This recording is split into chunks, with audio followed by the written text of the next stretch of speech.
In the Unresolved Problem segment tonight, how did life on Earth begin? Religious people believe a higher power created the universe. Secular progressives say all kinds of things, but God is not in the equation.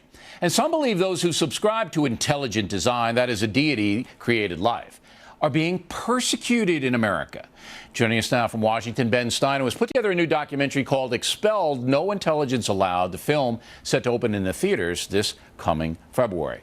So, what's the issue in your mind? Well, the issue is that Darwinism, which was a brilliant theory and a great, great relic of the age of imperialism in the 19th century, basically said mankind evolved from apes and monkeys and from cells and so forth. And that's a brilliant proposition. Darwin was a brilliant guy. But it didn't say how life began. It didn't say how the cell got to have hundreds of thousands of moving parts, each of which has to work perfectly. It said maybe life was created by lightning striking a mud puddle. That has never struck me as convincing. And I thought there are a lot of gaps in Darwinism. Intelligent design is an effort to try to fill in some of those gaps. It might be totally wrong, but at least it's an effort to try to fill in some very obvious gaps. All right, but you know when you say that, particularly you being in the show business community, you have one foot in there, that Christopher Hitchens, Bill Maher, who we just saw, are going to say that you're a primitive, that you're an intellectual deficient, that you have no right to intrude on the American secular culture by bringing up there may be a creator. And you say what? I say there's a First Amendment. I'm allowed to say anything I want, and Bill Maher has nothing to say about it. And Christopher Hitchens, an obviously brilliant man, has nothing to say about it. In fact, this whole problem is about a violation of the First Amendment. There are many scientists we interviewed, many, who have been expelled from their jobs, who've had their websites shut down, who've been denied grants, been denied tenure, because they wanted to question the limits, the boundaries of Darwinism and the gaps in Darwinism, and they've been expelled, shut down. That's not how societies progress. Societies progress by asking questions and having freedom of speech and freedom of inquiry. We're not trying to shut anyone up. Bill Maher can say anything he wants. All these Darwinist people, all these atheists can say anything they want. We would just like to have freedom of inquiry and freedom of speech.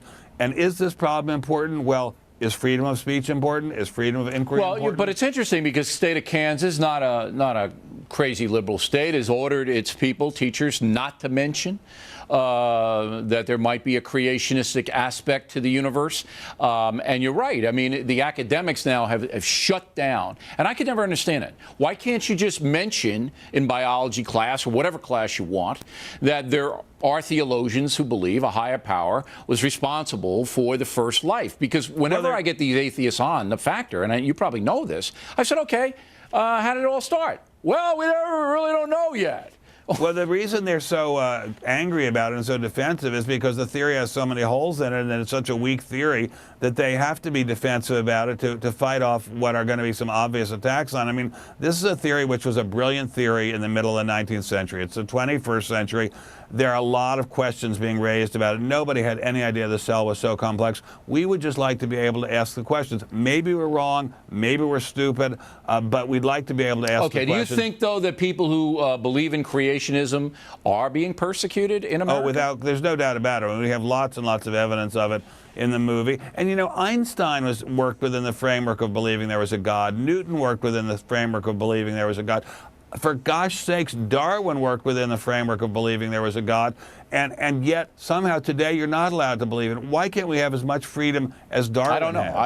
It's an excellent question. I've never been able to understand why the secular authorities in education, all right, basically persecute people who raise a very legitimate question. Hey, you guys haven't figured it out, you secular pinheads. You haven't figured it out. You had a lot of time. So perhaps we just want to let the kids know there are two opinions on this. But no, you can't have the kids hear that. Separation of church and state. I'll give you the last word, Mr. Stein. Because there's so much fear out there in the secular community that their position is so precarious. We're not trying to shut them down. We just want to be allowed to talk and think. Just want to have all cards put on the academic table. Exactly. All right, Ben Stein, everybody. We'll look for his film. Thank you.